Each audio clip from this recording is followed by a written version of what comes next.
বিগত কিছুদিন ধরেই তেলিয়ামুড়া সহ রাজ্যের বিভিন্ন স্থানে বাংলাদেশি নাগরিকদের অবৈধভাবে অনুপ্রবেশ বৃদ্ধি পেয়েছে। হাতে গোনা কিছু ক্ষেত্রে পুলিশ এ বিষয়ে সফলতা অর্জন করলেও অধিকাংশ ক্ষেত্রে পুলিশ এবং সীমান্তরক্ষী বাহিনীর চোখে ধুলো দিয়ে গোটা রাজ্যে অবৈধ অনুপ্রবেশকারীদের সংখ্যা বৃদ্ধি পাচ্ছে। শনিবার রাতেও তেলিয়ামুড়া থানার পুলিশ গোপন খবরের ওপর তল্লাশি চালিয়ে 12 জন বাংলাদেশি সহ তাদের সহযোগীদের জালে তুলতে সক্ষম হয়। ঘটনার বিবরণে প্রকাশ, তেলিয়ামুড়া থানার পুলিশের নিকট খবর আসে দুলিয়ামুড়া শহরের উপকণ্ঠে পৃথক পৃথক দুই বাড়িতে বেশ কিছু বাংলাদেশি অনুপ্রবেশকারী রয়েছে।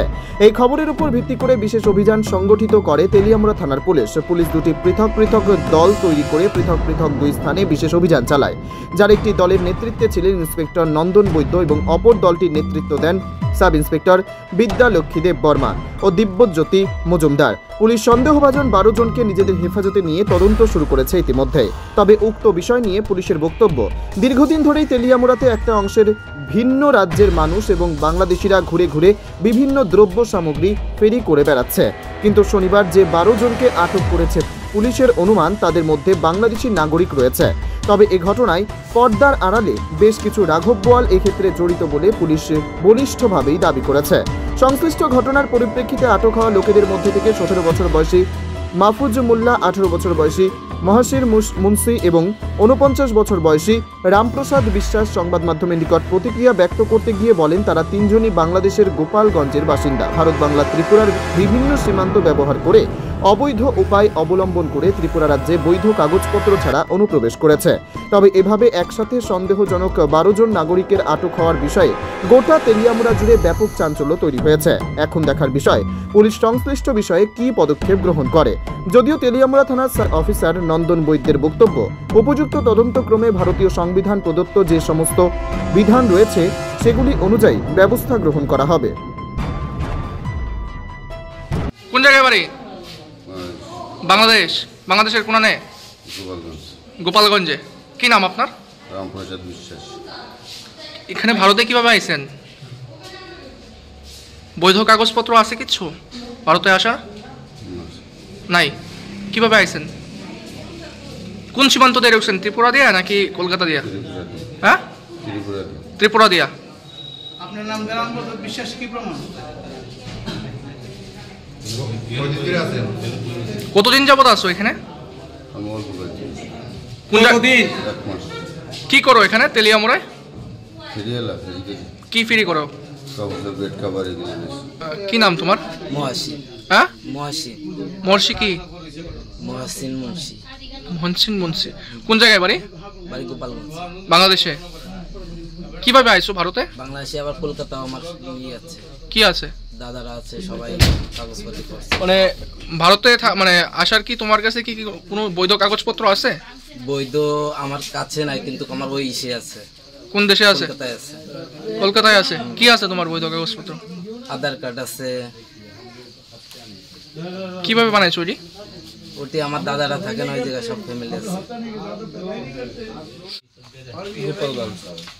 কোন জায়গার গোপালগঞ্জ? বাংলাদেশের গোপালগঞ্জ। কি নাম তোমার? মাহফুজ মোল্লা। এখানে কি করতে আইছো ভারতে? ইন্ডিয়া কেমন আছে? ইন্ডিয়া ব্যবসা করি দিকে আছে। কি ব্যবসা করো? খুচরা কাপড় চুপড়ে। তোমার মানে কি পাসপোর্ট বৈধ কাগজপত্র আছে ভারতে আসার? আমার কিভাবে আইছো? চূড়া পথে? কে নিয়ে আইছো তোমরা? আমরা তো নিজেরাই আসছি। মানে কারুর মানে থ্রোতে তো আইছো নাকি? কারুর ধইরা তো আইছো? হ্যাঁ। আইছো কেমনে? ইন্ডিয়াতে আইছো কেমনে? মানে আমি তো প্রথম আসছি, আমি অতটা জানি না। মানে কোন দিকে আইছো? কেমনে আইছো? কোন সীমান্ত দিয়ে ঢুকছো? ত্রিপুরা দিয়ে ঢুকছো না কলকাতা দিয়ে ঢুকছো? ত্রিপুরা দিয়ে। ত্রিপুরা দিয়ে ঢুকছো। হ্যাঁ। কয়জন আছো তোমরা? আমি আসছিলাম একাই। হ্যাঁ, আর কতজন আছে? আর ওইদিকে আরো কিছু লোক আছে। কোন দিকে? এই সাইডে। মানে এই এলাকাতেই তেলিয়ামুড়াতেই? তেলিয়ামুড়াই আছে। মানে তোমার সঙ্গে যারা আইছে নাকি? হ্যাঁ, যদি চান তাহলে চলেন নিয়ে যাই। আমরা আজকে কয়েকদিন ধরে আমরা আমাদের কাছে খবর ছিল যে এখানে তেলিয়ামুড়াতে কম্বল, তারপরে ওই যে বিছনা চাদর এসব বিক্রি করে ঘুরে ঘুরে।